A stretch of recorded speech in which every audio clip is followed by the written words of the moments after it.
ভারতবর্ষ হচ্ছে ম্যাজিকের দেশ। ম্যাজিকের সঙ্গে জাদুবিদ্যার কোনো মিল নেই। পিসি সরকার সবাই মিলে একজন। আমার জীবনের শুরু মানে যে বাবার জীবনের শেষ আমি বুঝতে পারিনি। তাহলে আজ কেন আর কোনোদিন আমি এমএসসিটা পাস করতাম না। সাদা থান পড়া মাকে দেখার ওই শখটা আমি নিতে পারিনি। মা আমাকে 10 টাকা দিলেন, ওই নোটটাকে আমি এখনও রেখে দিয়েছি। আমার জীবনের প্রথম উপার্জন। লোকে যখন বলে যে আমি নাকি জাদুকর, আমার অপমান বোধ হয়।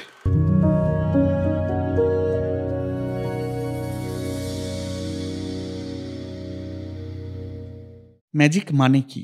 কেউ বলবে শুশ্রূষা, কেউ বলবে আরোগ্য, কেউ বলবে আলো, আমি বলবো পিসি সরকার।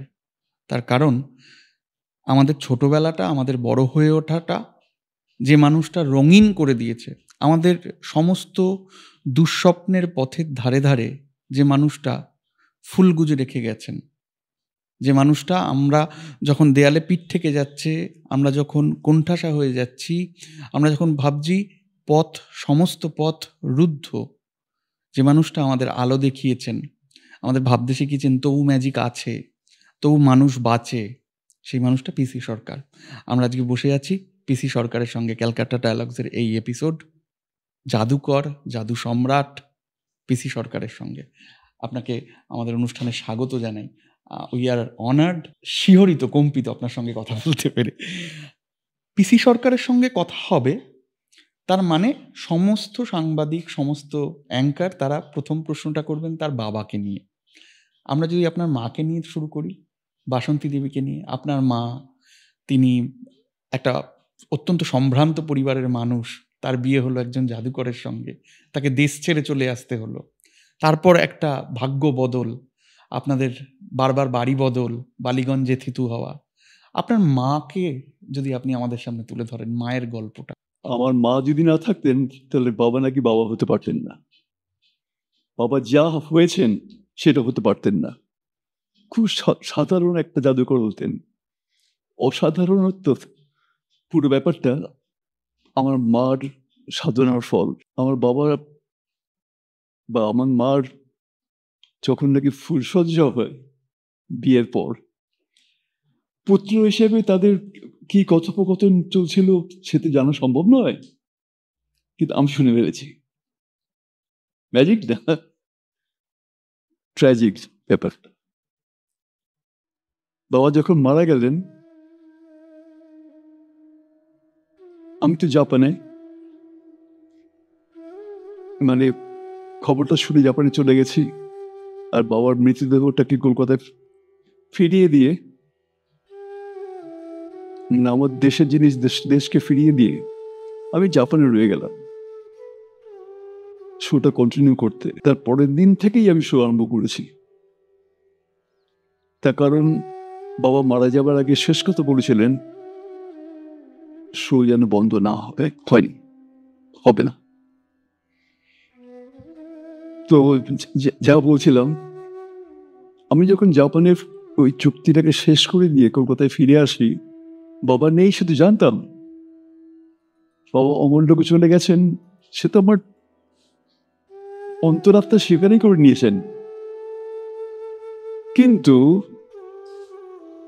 সাদা থান পড়া মাকে দেখার ওই শখটা আমি নিতে পারিনি। মা বুঝতে পেরেছিলেন, মা হাসলেন।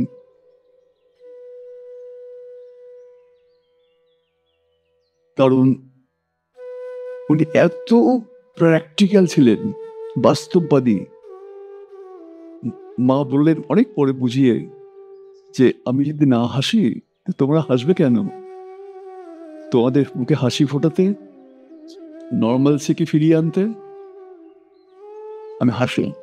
আর আমি কাঁদবো কার জন্য? তোমার বাবা নামক বেইমানটার জন্য?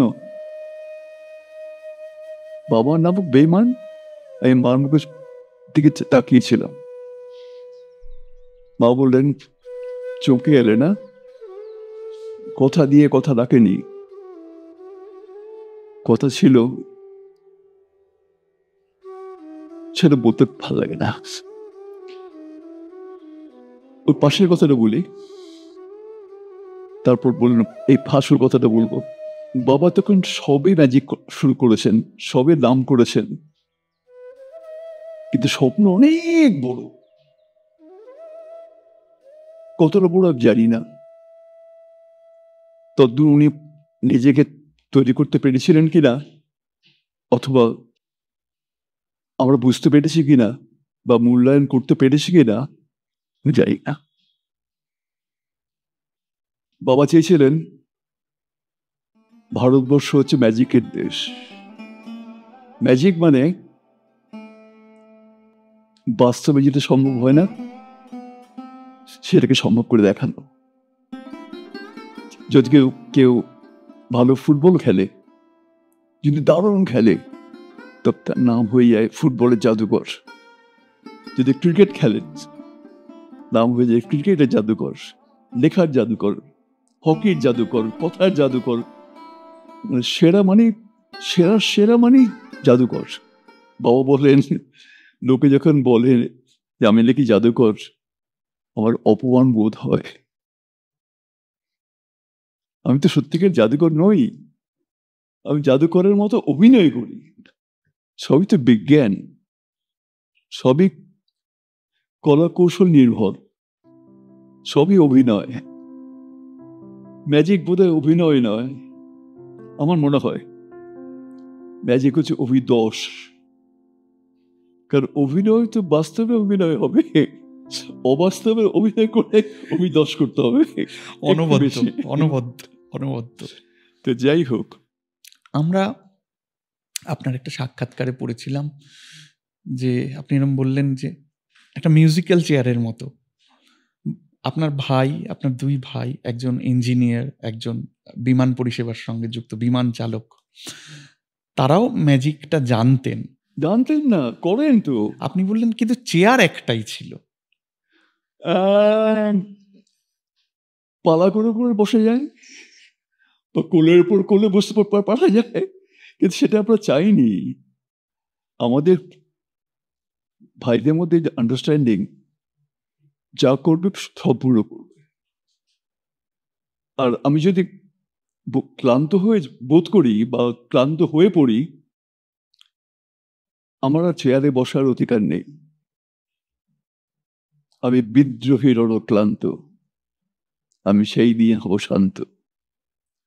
কোনদিন যখন আমি প্রমাণ করতে পারবো ভারতবর্ষ সত্যিকারের জাদুকরের দেশ, সব ব্যাপারে জাদুকর আমাদের দেশ। আমার মনে হয়, আমি তো পৃথিবীর বিভিন্ন জায়গায় ঘুরেছি, সেদিন পাসপোর্টে আমরা কাউন্ট করে দেখলাম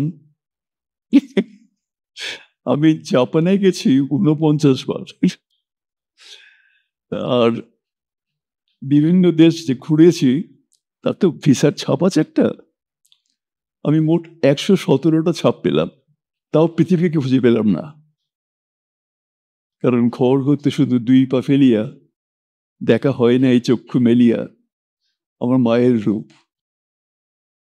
পৃথিবীর সর্বশ্রেষ্ঠ রূপ, পৃথিবীর সব থেকে ভালো দেশ আমি বলছি ভারতবর্ষ, আমাদের দেশ। আমি আমার দেশকে দেখে দেখে আঁকি না ফিরে। এইটুকু একটা বুটোর মতো কি সাইজটা। আর দৃশ্যপট, প্রেক্ষাপট, ভাব গম্ভীরতা, ভাবের গভীরতা, সবগুলো যে এত বিশাল, তার কাছে ইনফিনিটিও বাচ্চা হয়ে যায়। ভারতবর্ষ আরেকটা রিফ্লেকশনও পায়নি পৃথিবীর কোথাও। লোকে এই দেশের কথা বলেন, ও দেশের কথা বলেন,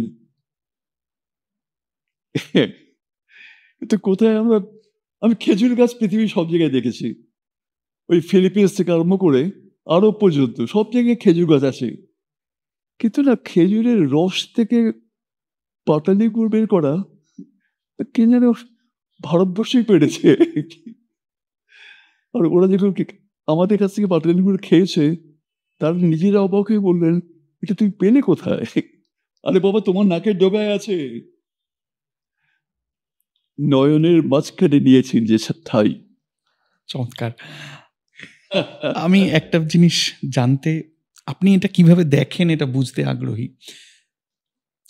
পিসি সরকারের আগের ম্যাজিক বিশ্ব, আপনার বাবার কথা বলছি, আর পিসি সরকারের পরের ম্যাজিক বিশ্ব, অর্থাৎ তার উপস্থিতিটা, তার ওই রকম বর্ণচ্ছটা, তার ওই জাদুবিদ্যা, ওই স্কিল, সেটা ভারতকে পৃথিবীর ম্যাপে কিভাবে পুনর্স্থাপন করলো? আমার মনে হয় সেটা, সেই আলোচনাটা করলে পরে আমার প্রচন্ড স্বার্থপরের মতো কথা বলবো। বাবার আগেও তো অনেক জাদুকর ছিলেন, আছেন, থাকবেন। বাবা হচ্ছেন তৎকালীন এবং তার পূর্ববর্তী সময়কার যে জাদুকর সমাজ বা জাদুকর জগৎ বা জাদুকর বৃদ্ধ, সবাইকে মন্থন করে, সমুদ্র থেকে যেমন নাকি মন্থন গিয়ে অমৃত বেরিয়েছিল, মন্থন করে পিসি সরকার তৈরি হয়েছিলেন অভাব বোধ থেকে। ভাগ্যিস ইংরেজরা এসেছিলেন আর আমাদের অপমান করেছিল। ভাগ্যিস অন্য জাত, শক, হুন ইত্যাদি ইত্যাদি নানা রকম জাত তো আমাদের এই ইলাবৃত বর্ষের সতীত্ব নষ্ট করেছে। ভারতবর্ষের কারুকলা বা চারুকলা, সঙ্গীত, চিত্রশিল্প, 64 রকম কলা 64 বাইরে করতে ছিল, ওরা কেটে করে 64 করেছে। পৃথিবীর অন্যান্য দেশের কল্পনাতেও নেই। এটা হচ্ছে পঞ্চম বেদ। কথিত আছে যে আমাদের ব্রহ্মা যখন নাকি সৃষ্টি করলেন, আর সে ব্যাসদেব সেটাকে 4 ভাগে টুকরো করলেন, বেদ, ঋক, সাম, যজু, অথর্ব। দেবতারা ওই সমস্ত বইগুলোকে অধ্যয়ন করে ব্রহ্মার কাছে এসে বললেন, আপনি যে বইটা লিখেছেন এর সাবজেক্টে এত কঠিন যে আমরা 2-1 লোক একটু বুঝতে পারছি, কিন্তু আমজনতা ঠিক বুঝছে না, ঠাউর হচ্ছে না, আপনি এটা সিম্পলিফাই করে দেবেন। তখন ব্রহ্মা বললেন, আমি এটা আগেও ভেবেছিলাম যে এটা বড় কঠিন হয়ে যাবে। বেঁচে থাকার সঙ্গে সমান্তরাল হবে বেদের অর্থ যে অধ্যয়ন করবে বা অন্তস্থ করবে, এটা কঠিন ব্যাপার। তখন উনি বললেন যে আমাকে একটা সময় দাও, আমি একটা নতুন করে একটা বই লিখছি, একটা সাবজেক্ট লিখে দেবো। কয়েকদিন পর উনি বললেন, হ্যাঁ, লেখা হয়ে গেছে। তার নাম হলো পঞ্চম বেদ। সেটা হচ্ছে নাট্যশাস্ত্র। এর মধ্যে দিয়ে, নাটকের গল্পের মধ্যে দিয়ে যত রকম স্টোরিজ, যত রকম উপদেশ পাস ডাউন করে দিয়েছে। ওর আর গল্পটা পড়তে হবে না, গল্পটার মানে বই লাগবে না, কোনো টিচার লাগবে না যে এই কথাটার মানে কি। দৃশ্যকাব্য, নাটক দেখেই জ্ঞানটা পাস ডাউন হয়ে যাবে, সেই শিক্ষিতই হোক আর অশিক্ষিতই হোক। একদম। সেই জন্য পঞ্চম বেদ নাট্যশাস্ত্র উনি তৈরি করলেন। কিন্তু নাট্যশাস্ত্রের মধ্যে এমন সমস্ত জায়গা ছিল যেটা নাকি স্টেজের মধ্যে বাস্তবিকভাবে দেখানো অসম্ভব। যেমন অদৃশ্য হয়ে যাওয়া, বা শিরোচ্ছেদ করলো, বা অঙ্গহানি করলো, বা পেটে ফুটো করে দিয়ে ওপাশ দিয়ে বেরিয়ে গেল, ইত্যাদি ইত্যাদি দৃশ্য আমাদের পুরাণে বা মহাভারত, রামায়ণের মধ্যে কিলবিল করছে। তো মানে এইগুলো আমরা করবো কি করে? তো বলল, ও আচ্ছা, হ্যাঁ হ্যাঁ হ্যাঁ। তখন উনি নাট্যশাস্ত্রের মধ্যে একটা বিশেষ বিভাগ করলেন, তার নাম দিলেন, সুন্দর নামটা, অদ্ভুত রকম নাম, ডয়রস্বিকার ডে আর ডিম। ডিম মানে হচ্ছে ওই অসম্ভবকে সম্ভব করে দেখানোর। আচ্ছা, সেই তুক, সেই প্রয়াস। একদম। আমরা যাকে ম্যাজিক বলি ভুল করে, ম্যাজিকের সঙ্গে জাদুবিদ্যার কোনো মিল নেই। আপনাদের বাড়িতে ছোটবেলায়, আপনার লেখাতেই পড়েছি যে একটা ম্যাজিক সোসাইটির আসর বসতো। সেটা অনেকে আসতেন, আপনি আড়াল থেকে তাদের কাজকর্ম দেখতেন। আপনার স্মৃতি? সবই ছা দিতাম। হ্যাঁ, আপনি তাদেরকে চা দিতেন। সেই স্মৃতিটা একটু বলবেন? কারা আসতেন, কি দেখেছিলেন? ব্যাপারটা হচ্ছে যে ম্যাজিক নাকি বড়দের আসর। আমি কথাটার যথার্থতা এখন বুঝতে পারছি। সত্যি একটা বুড়ো মানুষ না হওয়ার পরে সমস্ত ম্যাজিকের জিনিসটাকে বুঝে অন্তস্থ করে তার রসটা পান করতে পারে না। ম্যাজিক হচ্ছে বয়স কমানোর শিল্প। একটা বয়স্ক ব্যক্তি ম্যাজিক দেখলে কি শিশু হয়ে যায়। ঠিক আমি দেখেছি যে মহাজাতি ভদ্রদর্শ করছি, এক ভদ্রলোক গটমট করে এলেন ওনার স্ত্রীকে নিয়ে, শুভেচ্ছা, ওর পুত্র কন্যা বা নাতি নাতনি ভদ্র রয়েছেন, ভদ্রলোক গম্ভীর, সময় নষ্ট হচ্ছে, চেয়ারে এসে বসে এরকম পর্দা খুলছে না কেন, সময় দেখছেন। আমরা পর্দা খুলে এই সমস্ত ব্যক্তি বর্গকে দেখতে পাই, তখন মনে মনে আমাদের চ্যালেঞ্জ গ্রহণ করি যে ওর বসার ভঙ্গিমাটাকে পাল্টাবো। উনি একটু পরে এরম করেন,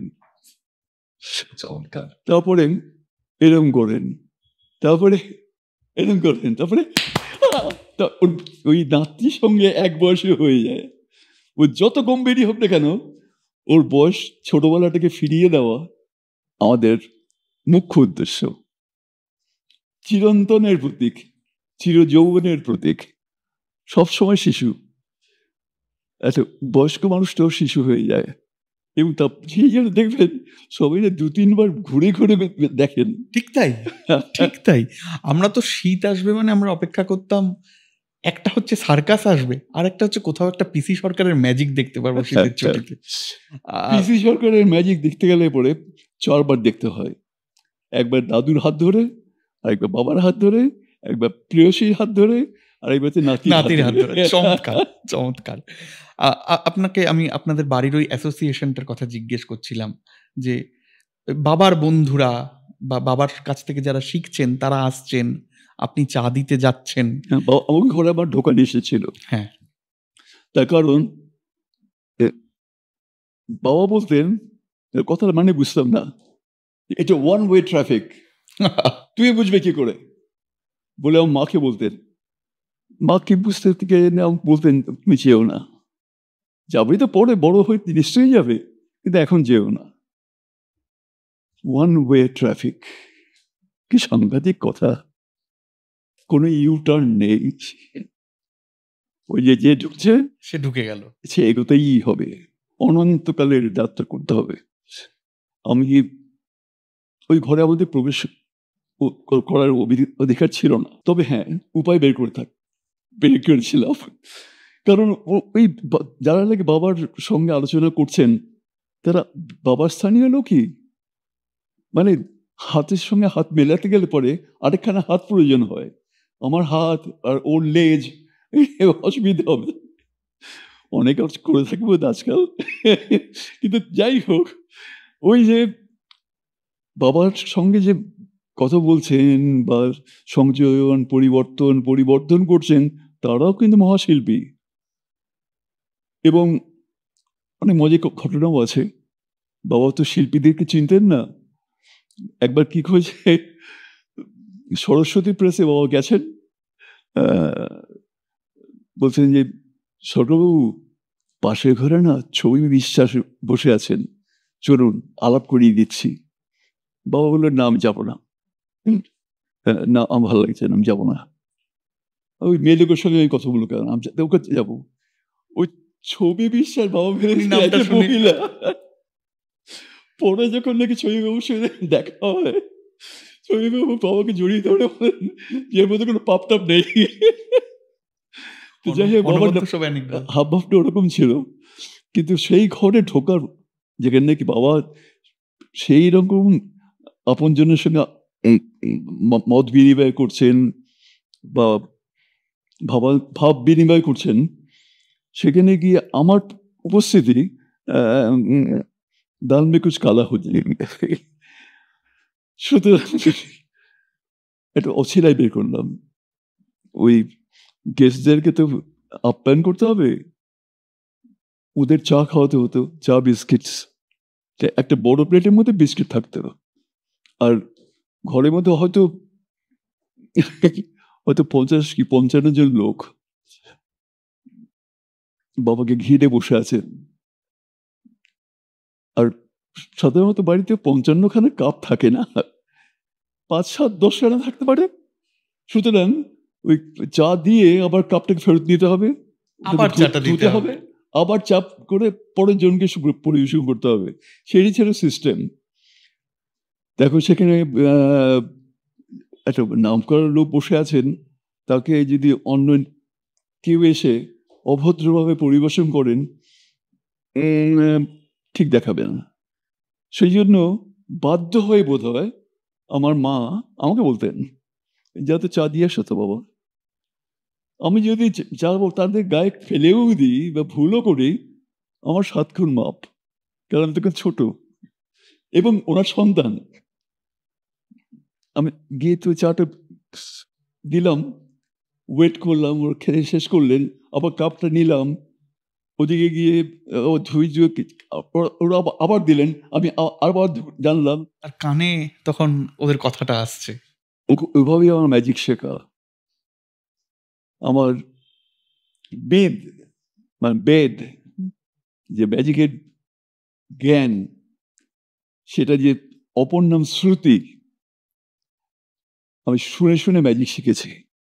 এবং শুধু তা নয়, বাবা যে কথাগুলো বললেন যে এইভাবে ধরতে হয়, এইভাবে দাঁড়াতে হয়, এইভাবে দর্শককে বোঝাতে হয় যে আমি দূরে তাকিয়ে আছি, এই আলোচনাগুলো করছেন আঙ্গিক বা মুদ্রার ব্যাপারটা, আমি সেগুলোকে একা একা অভ্যাস করতাম। বাবা বেরিয়ে গেলে পরে বাবার সঙ্গে বন্ধু বান্ধবরা যারা ছিলেন, তারা যে যারা বাড়িতে ফিরে গেছেন, আমার ছুটি নেই। কারণ জাপানে একটা কবিতা আছে, থাত্তাসি হাইদে নেমেরিও সামারাজুন, তার মানে হচ্ছে 4 কাপ চা খেয়েছি, রাতে ঘুম আসছে না। আমি বোধ হয় 15 কাপ চা খেয়ে ফেলতাম। তাহলে ওই একটা রাউন্ড করে যে চা দিচ্ছি, বাকিটা ঠান্ডা হয়ে গেছে, ওটা আমি খেয়ে নিতাম। এইভাবে বারবার দিতে দিতে 4-5 বার তো হবেই আমার চা পান করা। আর চা পান করলে পরে অনিদ্রা তো সঙ্গে লেগে থাকবে, আর আমার প্রোগ্রাম শুরু হতো। আমি শুয়ে আছি, চোখ বড় বড় করে, ঘুম আসছে না, কল্পনার দৃশ্যেতে আমার বিরাট স্টেজ খুলে যেত, আমি প্রোগ্রামটা করতাম।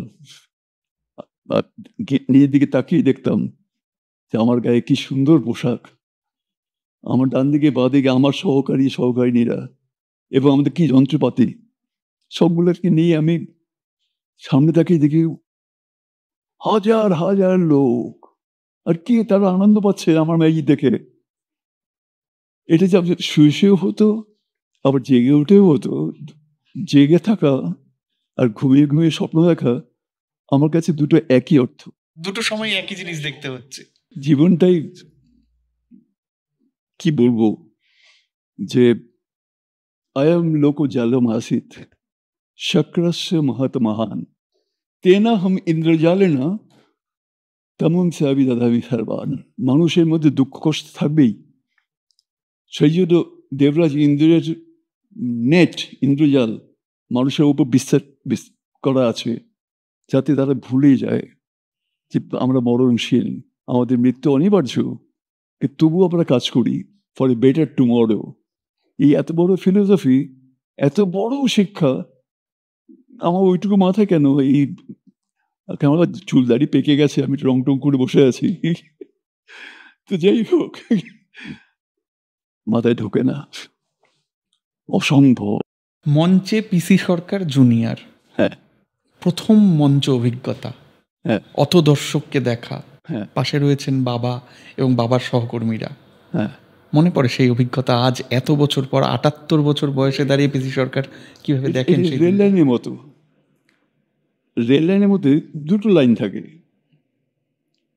দেখবেন দাঁড়িয়ে সে দুজন পাশাপাশি চলেছে, যত এগিয়ে যাবেন দেখবেন ও দুজন মিট করেনি, কিন্তু দাঁড়িয়ে অনন্তর দিকে তাকান, গিয়ে দেখবেন মিট করেছে। বাস্তব আর অবাস্তব আমার জীবনে ওই দুটো লাইনটার মতো, দৌড়ে গিয়ে দুটো মিলে এক হয়ে গেছে। আমি আর পেছন দিকে যেরকম তাকাই, কোত্থেকে এলাম, ওই একটা বিন্দু থেকে দুটো ভাগ হয়ে গেছে। সেরকম বাস্তব জীবন এবং ম্যাজিকের জীবন, ম্যাজিক তো আমি একটা ছোট্ট 2 লাইনের কবিতা লিখেছিলাম, বলবো? মহাকবি প্রদীপ সরকার বলি, খেয়ে পড়ে বাঁচতেই জীবন গেল কেটে, স্বপ্ন দেখবো কখন, নভেলটাকে নাটক করে কাটলো আমার জীবন, ম্যাজিক হবে কখন, আমি ম্যাজিক এখনো শুরু করিনি, আমি অপেক্ষায় আছি সেই ম্যাজিক, যা নাকি মানুষ ভাবতে পারবে না। সেই কল্পনার মধ্যে মন্থন করে সেই যে মায়াদেবী উঠবেন, যাকে আমি পুজো করবো, তো যাকে অভ্যর্থনা জানিয়ে জনগণকে যে তার চেতনাটাকে, তার দেওয়া শিক্ষাটাকে আমি বিলিয়ে দেবো, এখন সেটা রিচ করতে পারিনি। আমার ওই সত্যি দেখা হয় নাই চক্ষু মেলিয়া, ঘর হতে শুধু 2 পা ফেলিয়া, একটি ধানের শীষের উপর একটি শীষের বিন্দু, ঠিক সেরকম আমাদের দেশে যে কোণে কোণে কত ম্যাজিক আছে, ভালোবাসার ম্যাজিক। আমার বাবা তো ওয়াটার অফ ইন্ডিয়া দেখাতেন, ওটা তো নিছক জল, মা দেখাতেন সবকিছু ওয়াটার অফ ইন্ডিয়া। মা রান্না করে মাকে বললাম, হয়তো বললাম যে মা আমাকে ডিম দেবে, আমার ডিমটা কিন্তু আমি পেয়েছি, আর একটা হবে? বাবা হ্যাঁ একটা আছে। উনি নিজের কোটাটা আমাকে দিয়ে দিলেন, পরে জানতে পেরে আমি খুব কষ্ট পেয়েছি, কিন্তু মার কাছে ওই অফুরন্ত ভান্ডার, ওইটাই ম্যাজিক। হতে হবে ওই ম্যাজিক, আমি পারি না, পারবো। একটা জিনিস জানতে ইচ্ছে করে, পিসি সরকার তার বাবা, তার 7 পুরুষ থেকে যে জ্ঞানটা সংগ্রহ করলেন এবং তার বাবার যে ফ্যাটার্নিটি, তার বাবার বন্ধুবর্গ সামগ্রিক জায়গা থেকে, তার সঙ্গে আপনি কি কি যোগ করলেন? অর্থাৎ আপনার হাতে ওই শিল্পটা এসে কিভাবে বিবর্তিত হলো, এটা যদি একটু বলেন। বাবা উন্নতি করতে করতে যখন নাকি পিসি সরকার হলেন, তখন অবধারিত সমালোচনা বেরিয়ে গেল সবার। সেই সমালোচকরা আমার শিক্ষক, আমি ওদের মুখ বন্ধ করে দেব, সেটাই আমার প্রথম ম্যাজিক হবে। বাবার যে প্রোগ্রাম করলেন, ওরা বললো ওই পেছন দিকটা দেখালো না, আমি তাকে বুঝলাম যে আমাকে পেছন দিকটা প্রথম দেখিয়ে দিতে হবে ওর কল্পনাটাকে চুরমার করার জন্য। সেই জন্য বাবার ম্যাজিক কি আমি তো এনেছি, এনে কিন্তু ওই পেছন দিকটা দেখাবার চেষ্টা করেছি, যাতে কি চুরমার হয়ে যায়। আর তো বেশি সমালোচনা দেখি না, হয়তো সবাই মেনে নিচ্ছে যে আমি ওদের সত্যিকারের মেজদা। হ্যাঁ, সকলে মেনে নিচ্ছে, কারোর কোনো সংশয় সারা বিশ্বে নেই। আপনি আমাকে একটা কথা বলুন, ক্রিকেটারের ক্রিকেট মাঠে ভুল হয়, তাই ক্রিকেটার আউট হয়। পেন্টারের ছবি আঁকায় ভুল হয়, তাই তাকে আবার সাদা রং ব্যবহার করে ছবিটা মুছে নতুন করে আঁকতে হয়। সব শাখায় আমরা সাংবাদিক, আমাদের ভুল হয়, সেখান থেকে নতুন লব্জ এসেছে ফেক নিউজ, আমাদের সবার ভুল হয়। ম্যাজিশিয়ানের কি মঞ্চে ভুল হয়? যদি হয়, ম্যাজিশিয়ান কি করে সেটা মেকআপ করে? তাহলে আর গল্প বলি, প্লিজ বলুন। আমেরিকায় একজন জাদুকর ছিলেন, তার নাম ব্ল্যাকস্টন, হ্যারি ব্ল্যাকস্টন। তো উনি স্টেজে গিয়ে ম্যাজিক দেখাতেন, এবং একটি ছেলে, তার উপায় ছিল তার আত্মীয় স্বজনের জন্য প্রত্যেক দিনই সে প্রোগ্রামটা দেখতো। সে দেখতে দেখতে দেখতে কৌশলটা ধরে ফেলেছে। তো তখন ব্ল্যাকস্টোন বাবুর ড্রেসিং রুমে গিয়ে বলছেন, আপনার প্রত্যেকটা খেলার কৌশল আমি জানি, তাহলে আমিও তো গ্রেট, আপনার ম্যাজিকগুলো আমি করতে পারি। তখন ব্ল্যাকস্টোন সাহেব পিঠে গিয়ে বললেন, তুমি দেখাতে পারো, কোনো একদিন ভুল হলে সেটাকে ম্যানেজ করতে পারবে না। বলুন কিভাবে ম্যানেজ করেছেন? করাটাই তো আসল। কিভাবে ম্যানেজ করেছেন? কোনো স্মৃতি আছে? ও, তাহলে সতর্ক হয়ে যাবেন, তাই না? আমি আপনাকে বলতে পারিনি, কিন্তু ওই ভদ্রলোকগুলোকে যারা নাকি জনগণ, যারা নাকি আমাকে তৈরি করেছেন, তাদের সামনে বলবো না। অনবদ্য।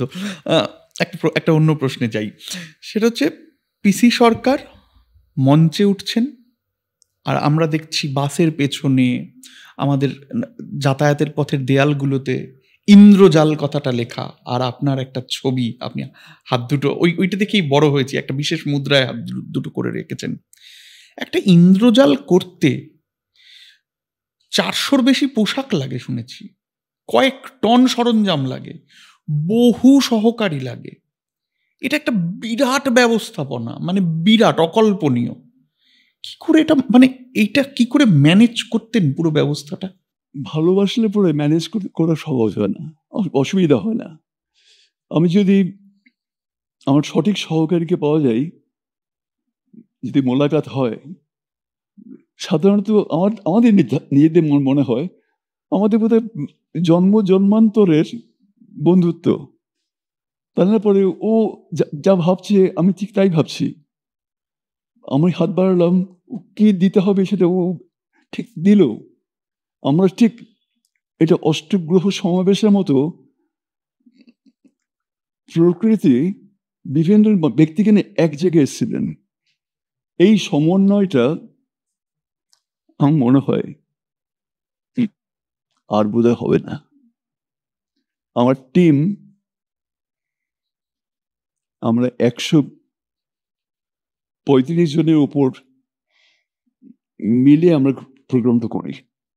ওই টিপ অফ দ্য আইসবার্গ আপনারা দেখতে পান স্টেজের মধ্যে, কিন্তু পেছনকার ওই দর্জি বা ইলেকট্রিশিয়ান বা দড়ি টানছে, একটা মেয়েকে শুনলে ভাসানো মানে সে তার এমনি ভেসে উঠবে না, যে পেট খারাপ হয়েছে, গ্যাস হয়েছে, ফুলে উঠে গেল, তা তো নয়।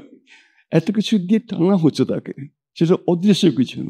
সে টানা মানে কিছু কেউ টানছে, তা আমি হাত এরম করছি, সেই সঙ্গে যদি ওটা না টানে, আমার সঙ্গে সমতা রেখে, তাহলে ম্যাজিকটা হবে না, হাস্যকর হয়ে যাবে, মানে ফ্লপ ম্যাজিশিয়ান হয়ে গেল।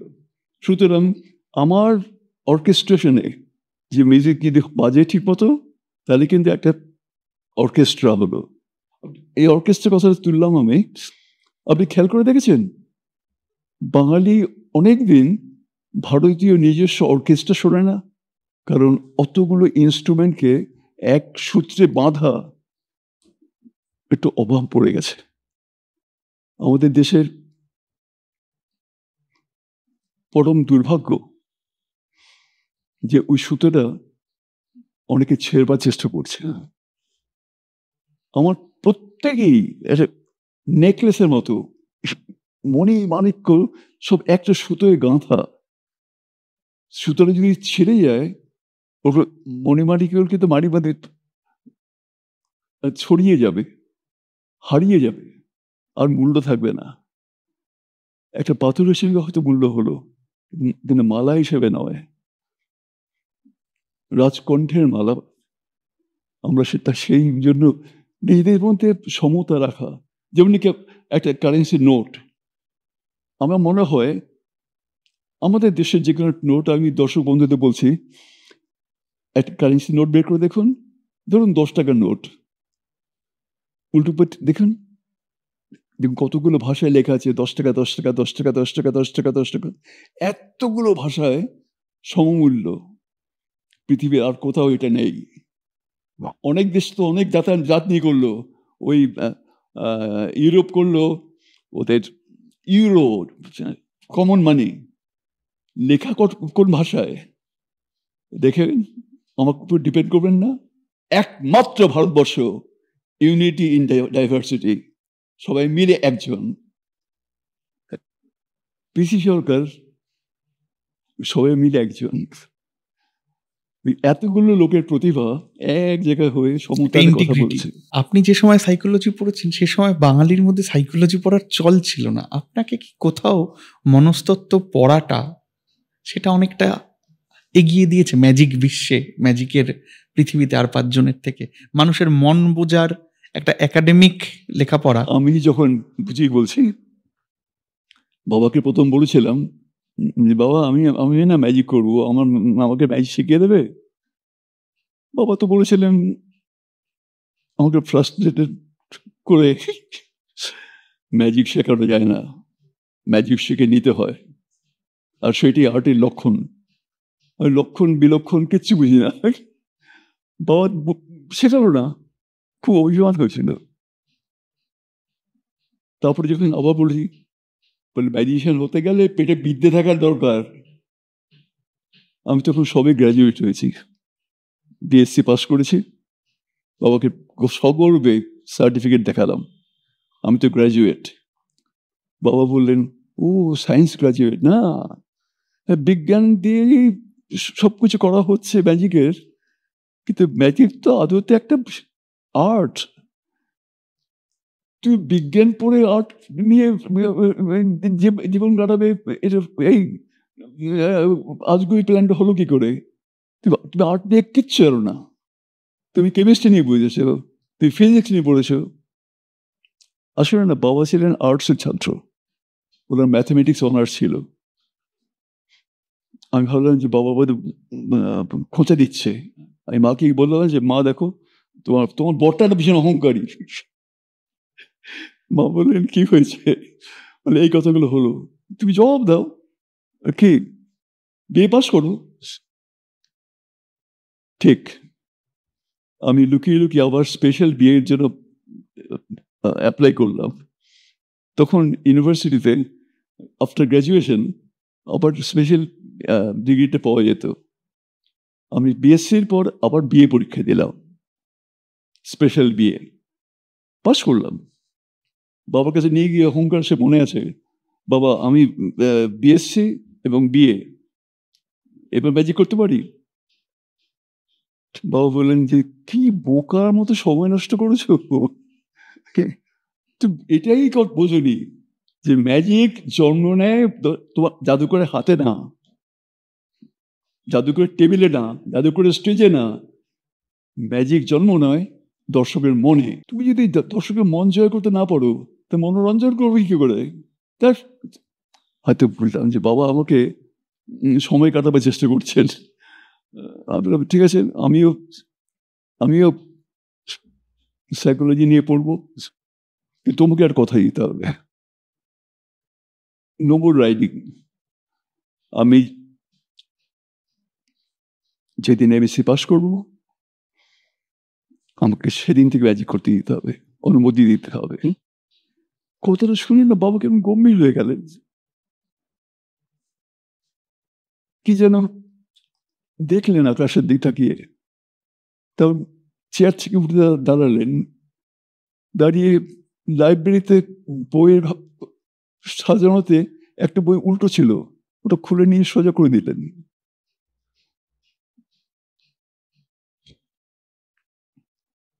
তারপর নাটকীয় ভাবে আমার দিকে ঘুরে তাকিয়ে বললেন, ঠিক আছে, কথা দিলাম, যেদিন তুমি এমএসসি পাস করবে সেদিন থেকে তুমি ম্যাজিক হাতে পারবে। আর শুনে তো আমি আনন্দে ফেটে উঠেছি। এমএসসি পাসের সামান্য ব্যাপার, আমি ম্যাজিক করতে পারবো, তার লাইসেন্স পেয়ে গেলাম। আমি জানতাম না বাবা এইভাবে ঠকাবেন। আমি ক্যালকাটা ইউনিভার্সিটিতে অ্যাপ্লাইড সাইকোলজি ডিপার্টমেন্টে ঢুকলাম, খেটে খুঁটে পড়লাম, একটা একটা করে আমার পরীক্ষা শেষ হলো। আমি লোকমুখে খবর পেলাম আমার রেজাল্টটা কি ভালো হয়েছে, আমি নাকি ভালো রেজাল্ট করব। তার সঙ্গে আরেকটা খবর পেলাম বাবা মারা গেছেন। আমার জীবনের শুরু মানে যে বাবার জীবনের শেষ, আমি বুঝতে পারিনি। তাহলে আজ কেন? আর কোনোদিন আমি এমএসসি পাস করতাম না, ইচ্ছে করে ফেল করতাম, ততক্ষণ সব শেষ। বাবার মৃতদেহটাকে যখন দেখলাম জাপানে গিয়ে, একটা কফিনের মধ্যে শোয়ানো রয়েছে, বাবা তুমি আমাকে, ওমা কথা বলতে গিয়ে মনে হলো হাস্যকর ব্যাপার, আমি একটা কার সঙ্গে কি কথা বলছি, এটা তো পাপা, এটা আমার বাবা না। আমার বাবা কি জ্যান্ত, কি প্রাণবন্ত, আর এটা একটা মোড়া খোলস। আমার বাবা, আমি বুঝলাম এটা খোসা ছিবড়ে সার কই। আমি চিৎকার করেছিলাম, বাবা তুমি কোথায়? বাবা আমাকে উত্তর দিলেন, আমি আকাশে, আমি বাতাসে, আমি আলোতে, আমি তোমার জ্ঞানে, আমি তোমার মধ্যে, আমি সবার মধ্যে, এই মানুষের আনন্দে, মানুষ যখন দুঃখে ভেঙে পড়বে তাতে আশা দিতে আমি ছড়িয়ে আছি। আমি ম্যাজিক হয়ে গেছি। বাবা তোমাকে ছাড়া আমি বাঁচবো না। বাবা বললেন যে আমার কোনো শরীর নেই, আমি এখন কনসেপ্ট। আমি বললাম বাবা ঠিক বলেছো, কনসেপ্টে আমার না একটা শরীর আছে, হাত আছে, পা আছে, মাথা আছে, সব আছে, কনসেপ্ট নেই, আমার জ্ঞান নেই, আমার শিক্ষা নেই। তোমার সব আছে, শরীরটা নেই। তুমি প্লিজ আমার মধ্যে আসবে।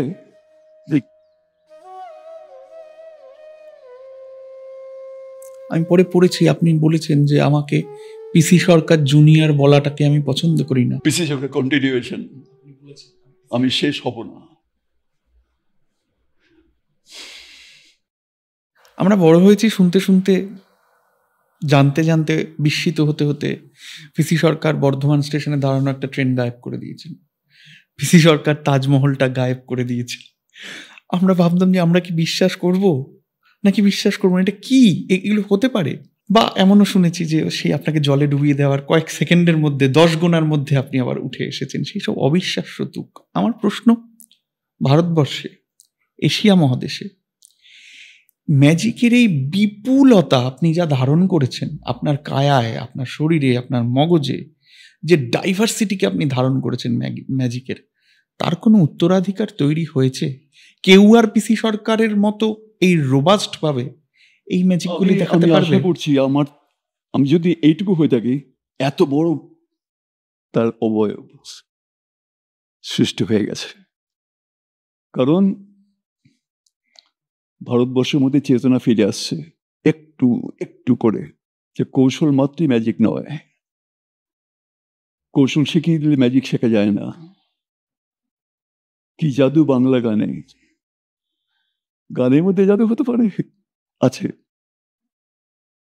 দেখে দেখে আঁখি না ফিরে। আমাদের দেশের মধ্যেই অনেক শিল্পী গজিয়ে গেছেন, যার আর কিছু না হলেও চেতনা জেগে উঠেছে। সে সব্বার মধ্যে আমি দাবি করি এটা পিসি সরকার আমি নই, পিসি সরকার আপনি। আপনাদের প্রত্যেকের মধ্যে একটা করে পিসি সরকার লুকিয়ে আছে। আপনার কর্তব্য সেই পিসি সরকারকে প্রকাশ করা। সময় এসে গেছে। গানের জাদুকর, হকির জাদুকর, ফুটবলের জাদুকর, সবকিছু জাদুকর আপনি, আপনার সন্তানেরা। মনে বড় দুঃখ না? নিজের সন্তানের দিকে তাকান, দেখবেন ভবিষ্যতে কত সুন্দর আমরা। ওদের হাতে যখন দেশের পরিচালনা যাবে, ওরা যখন ডাক্তার হবে, ওরা যখন ইঞ্জিনিয়ার হবে, ওরা যখন শিক্ষক হবে তখন শুরু হবে আসল ম্যাজিক। আমি সেই ম্যাজিকের জন্য অপেক্ষা করছি। পিসি সরকার অমর, সেই পিসি সরকার, তার মৃত্যু নেই। আপনার কন্যাদের আমরা মূলত দেখেছি যে আপনার পাশে আপনার কন্যা মানিকা ম্যাজিক করছেন। বাকি দুজন তারাও কি ম্যাজিক ভালোবাসেন, ম্যাজিক করেন নিয়মিত? পৃথিবীর অন্যান্য সন্তানেরা যেভাবে ভালোবাসে, আমার নিজস্ব সন্তানেরাও তাই ভালোবাসে। আমি তো অন্য কোনো সন্তানকে আমার আলাদা বলে ভাবি না। আমার আবার কিন্তু কবিতা বলে ফেলবো একটা। প্লিজ বলুন। কেউ কেউ পাত্তা দেয় না, আপনারা পাত্তা দিয়েছেন বলে আমি কিন্তু লাইক হয়ে গেছি। হয়তো আমিই নই, অন্য একটা কেউ। হাসপাতালে কারোর সাথে বদলি হয়ে গেছি, সেই আমি। কি জানে কোথায় এই আমি, এই যে দিব্যি দেখো এই বাড়িতে আমি সেজে আছি। হয়তো আমার বাবা মোটেই আমার বাবা নন, হয়তো আমার মা আমায় পেটে ধরেননি, হয়তো আমি জন্ম নিয়েই মরে গেছিলাম। ডাক্তারেরা বাবা মাকে কিচ্ছু বলেনি, ইত্যাদি ইত্যাদি ইত্যাদি। এর বাকিটুকু এত ইমোশনাল আমি বলতে পারবো না।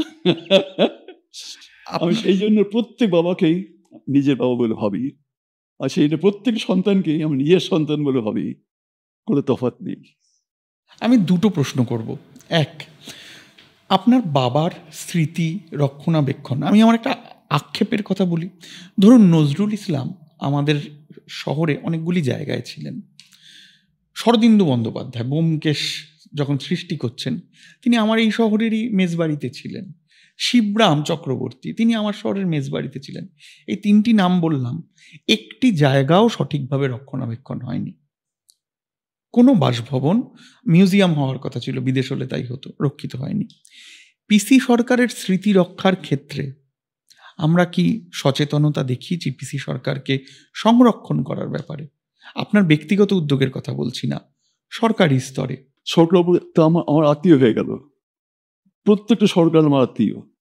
আমি পিসি সরকার, অগ্রজ হচ্ছে পিবি সরকার, পশ্চিমবঙ্গ সরকার, আর তারাও অগ্রজ হচ্ছেন বি সরকার, মানে ভারত সরকার। সুতরাং আমরা আত্মীয় স্বজনের মধ্যে গালাগাল দেবো কেন? দায়িত্বটা ভাগ করে নিয়েছি। আপনি বাঁচলে বাপের নাম। ম্যাজিককে রক্ষা করতে হবে আমাদেরকেই, কেউ করে দেয় না। আমার খিদে পেয়েছি কি না পেয়েছে, আমি কোথায় কষ্ট পেয়েছি কি না পেয়েছি, সেটা অন্য বুঝবে। যে বুঝে তার সেটা কিছু, যাই হোক, স্বার্থ আছে। আমার বক্তব্য, পিসি সরকারের সম্পর্কে যদি মিউজিয়াম করতে হয়, গভর্নমেন্টকে করতে হবে না। তার কারণ ওরা হাত দিলেই জিনিসটা নষ্ট হয়ে যাবে। পিসি সরকারকে মাপতে শুরু করবে। পিসি সরকার মাপা যায় না, এটা চেতনা, একটা কাল্পনিক ব্যাপার। আজকে তানসেনকে কেউ আটকাতে পেরেছেন? আটকে রাখতে তানসেনের ইত্যাদি ইত্যাদি, বা এই যে এতগুলো শিল্প স্বীকৃতি, মূর্তি বা চিত্র অজন্তা ইলোরাতে আমরা দেখি, বা বিষ্ণুপুরের যে যে পোড়ামাটি কাজগুলো, বিদেশে হলে পরে না আগের থেকে নামটা লিখে রাখে, শিল্পী অমুক। কোন শিল্পী লিখেছেন? লজ্জা লাগে না? আমরা না জিজ্ঞেস করতে মনে করিনি। শিল্পী শিল্পর সঙ্গে রয়ে গেছেন, আর আমাদের যখন চোখ হেজে গেছে, শিল্পী হারিয়ে গেছেন। মানে হারিয়ে গেছেন মানে কি, তাদের স্মৃতি থেকে। আমরাও তাই, আমাদের কাজ শিল্প সৃষ্টি করা, আপনাদের কাজ উপলব্ধি করা। বাকিটুকু কার কাজ জানি না, প্রশ্ন করতে নেই। বড় ব্যস্ত শিল্পী হিসেবে সৃষ্টি করতে দিন, তিষ্ঠ। হয়তো আর্কিমিডিসের মতো আমাদের জীবন হবে। আর্কিমিডিস বালির মধ্যে ছক কেটে কেটে জ্যামিতির সমাধান করতে চেষ্টা করেছিলেন বা করতেন। রোমান সোলজাররা যখন নাকি ও দেশ আক্রমণ করে তখন একজন বলেছিলেন যে আর্কিমিডিসকে মেরো না।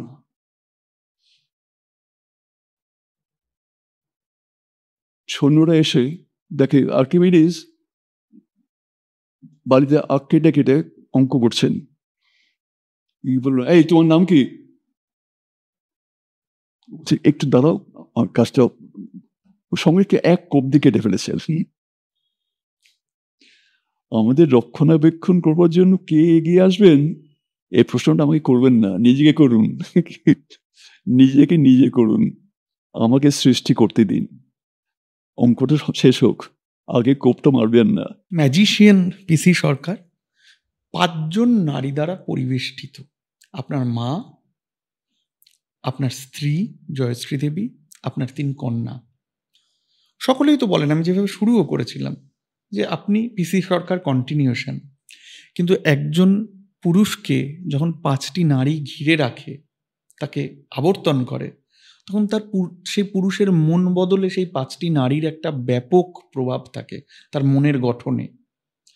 আপনার মন গঠনে আপনার মা, আপনার স্ত্রী, আপনার 3 কন্যা অবদানটা যদি বলেন, তাদের থেকে কি শিখেছেন, কি নিয়েছেন? Dot dot dot. আমি এবং জয়শ্রী তো একাত্ম। আমি মানে জয়শ্রী, জয়শ্রী মানে আমি, আমরা মিলে একটা ইউনিট। তা আমরা তৈরি করে দিয়ে গেলাম জাদুবিদ্যা ডট ডট ডট, অনেকে মৌবনী মমতাজ। চমৎকার, চমৎকার। দিব্যেন্দু বড়ুয়া আমার পডকাস্টে এসে আক্ষেপ করছিলেন, বলছিলেন যে তামিলনাড়ুতে যে পরিকাঠামো রয়েছে দাবা শিক্ষার, গোটা দক্ষিণ ভারতেই, আমাদের এখানে দাবা শিক্ষার পরিকাঠামোটা ততটা স্ট্রং নয়। ম্যাজিকের ক্ষেত্রে আপনি কি বলবেন? আমাদের কি শেখার পরিকাঠামো রয়েছে? ম্যাজিক যতক্ষণ না পর্যন্ত চেতনা জেগেছে, ম্যাজিক কিন্তু করতে পারে না। কবিগুরুও বলে গেছেন কথাটা। রামদাস আর শম্ভুজিৎ শিবাজিকে বন্দী করে রেখে দিয়েছে ঔরঙ্গজেব, দুর্গ আক্রমণ করে করো, মুক্ত করে নিয়ে এসো। শ্রী রামদাস গুরুজি তো বললেনই ক্ষান্ত, পুত্র পায়চারি করছে। শম্ভুজিৎ হঠাৎ দেখা হয়েছে রামদাসের সঙ্গে, তুমি এখানে কেন? যাওনি বাবুকে রক্ষা করতে? তখন শম্ভুজিৎ নাকি বলেছিলেন প্রভাতের অপেক্ষায় আছি। তখন গুরু রামদাস জবাবে বলেছিলেন, প্রভাত? প্রভাত কি রাত্রির অবসানে? যখনই চিত্ত জেগেছে তখনই হয়েছে প্রভাত। যাও। ও তক্ষুনি গিয়া লড়াই করে জিতে শিবাজিকে মুক্ত করে নিয়ে আসলেন। যাই হোক, এই একই শিক্ষা, যখনই চিত্ত জেগেছে তখনই হয়েছে প্রভাত। আমাদের চিত্ত এখনো জাগেনি। হেমর চিত্ত পুণ্যতীর্থ জাগরণ ধীরে, ওই ধীরে ধীরেই যাচ্ছে। এই ভারতের মহামানবের সাগর তীরে ঢেউ আসবে, পা ধুয়ে আবার চলে যাবে। আপনাদের বাংলাদেশের বাড়িটা জাদু ভবন নাম সম্ভবত, সেই বাড়িটার খবর জানেন? কেমন রক্ষিত নাম হয়েছে তোমার বাড়ি।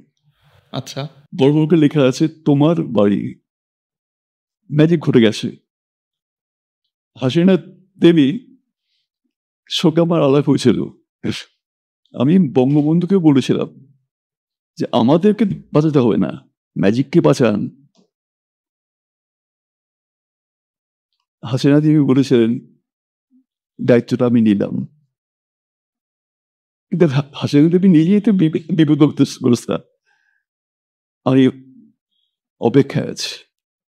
তবে প্রাণ প্রতিষ্ঠা সেখানে না হলেও অন্য কোথাও তো একটা হবে। আমার ঠাকুরদার নামে আমি একটা কলোনি বানিয়েছি বাড়ির উপরে, তার নাম ভগবানপুর। তো কয়েকজন মিলিয়ে হয়তো 15-20 জন মিলে বাড়ি একটা গোষ্ঠী ভগবানপুর নাম দিলাম। সেখানেও থাকবে আশুপুর, আমাদের গ্রাম। সেখানে থাকবে জাদু ভবন, সেখানে থাকবে পিসি সরকার মিউজিয়াম, সেখানে থাকবে বাবা একটা স্ট্যাচু। কল্পনায় পূর্ণ দেখে ফেলেছেন। আপনার ঠাকুরদার কথা আপনি আনলেন বলে আমার একটা প্রশ্ন করার ইচ্ছে জাগছে। আপনার লেখাতে পড়েছি আপনার ঠাকুরদাও এমনকি তিনি তো কত পুরনো যুগের মানুষ, তবুও তিনি বলতেন ম্যাজিক মানে বাবাগিরি নয়। আপনি বারবার বলেছেন আপনার বাবা বিজ্ঞানের, ম্যাজিক যে বিজ্ঞান সে কথা বারবার বলেছে। আপনি নিজেও আমার ছোটবেলার স্মৃতিতেও আছে আপনি বলেছেন বিজ্ঞান। কিন্তু তারপর আমার দেশ, আমার পাশের দেশ, আমাদের উপমহাদেশ এই বাবা, গুরু, ভণ্ড, পীর, যারা মানুষকে বোকা বানায়, তাতে যে লোক ঠকানো পীর উজিরে যে আমাদের চারপাশটা বাবায় যে ভরে গেল, হতাশ লাগে না? উত্তরটা আপনার প্রশ্নের মধ্যে লুকিয়ে আছে। আমাদের তো সৈন্য আছে, নেভিতে আছে,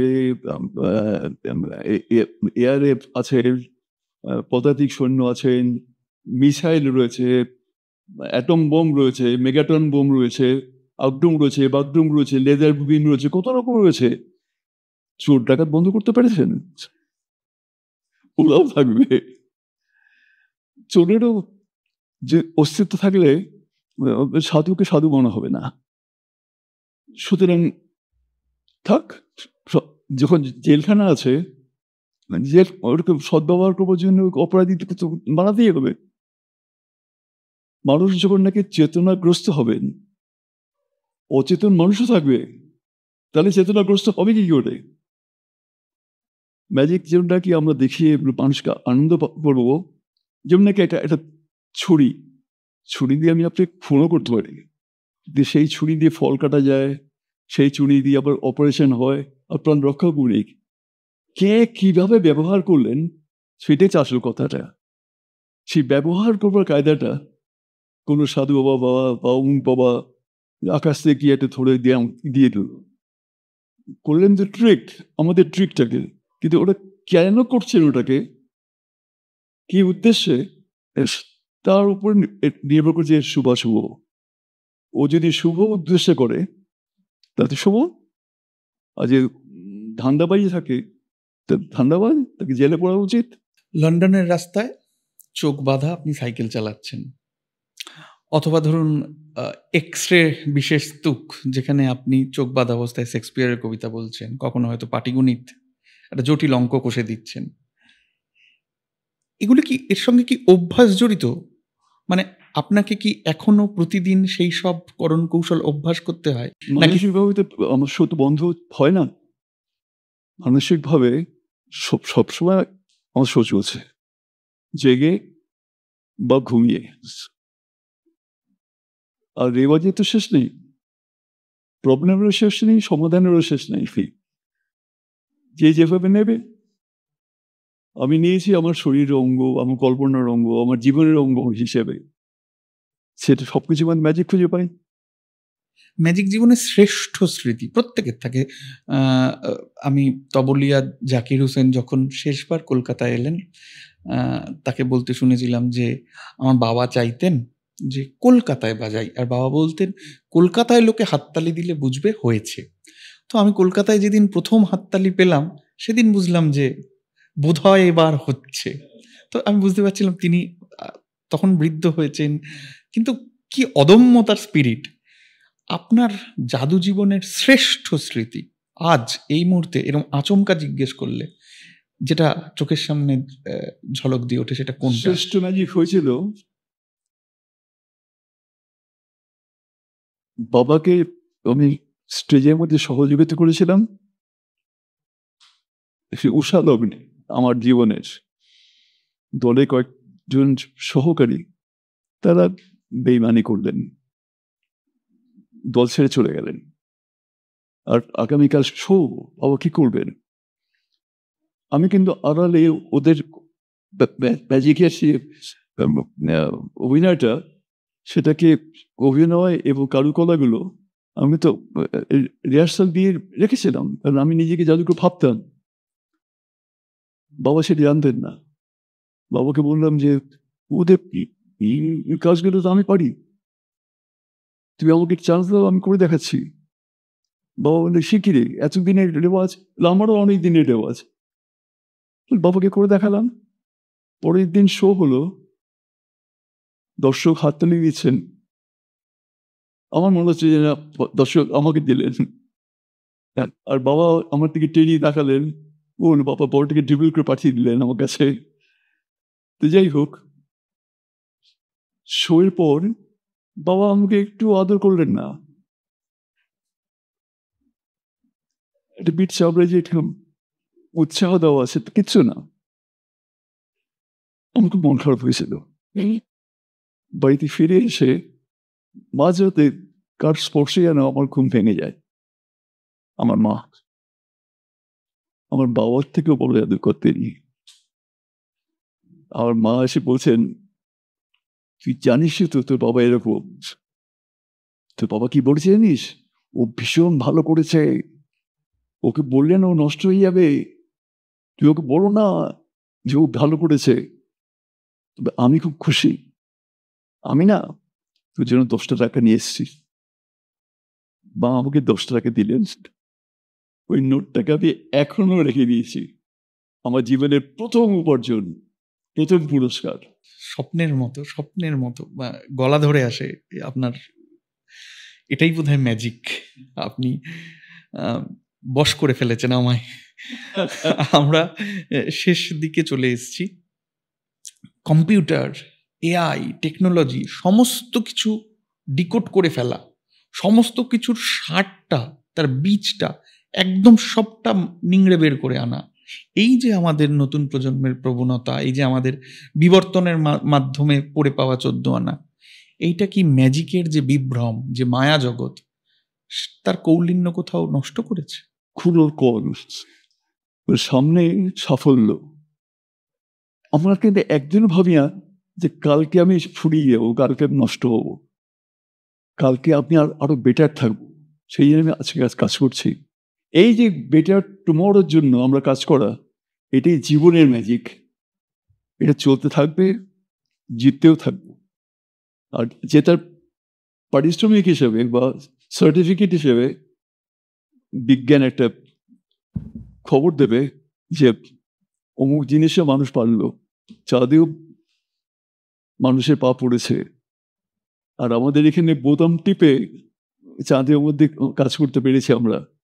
চাঁদের যেদিকে অন্ধকার পিঠ, তার থেকে সংবাদ আনতে পারছি। সূর্যের দিকেও আমরা পাঠিয়ে দিয়েছি, সেখান থেকে সংকেত আসছে। আমরা কিন্তু কল্পনার দিগন্তের বাইরে, যেখান থেকে ম্যাজিকের জগৎ শুরু,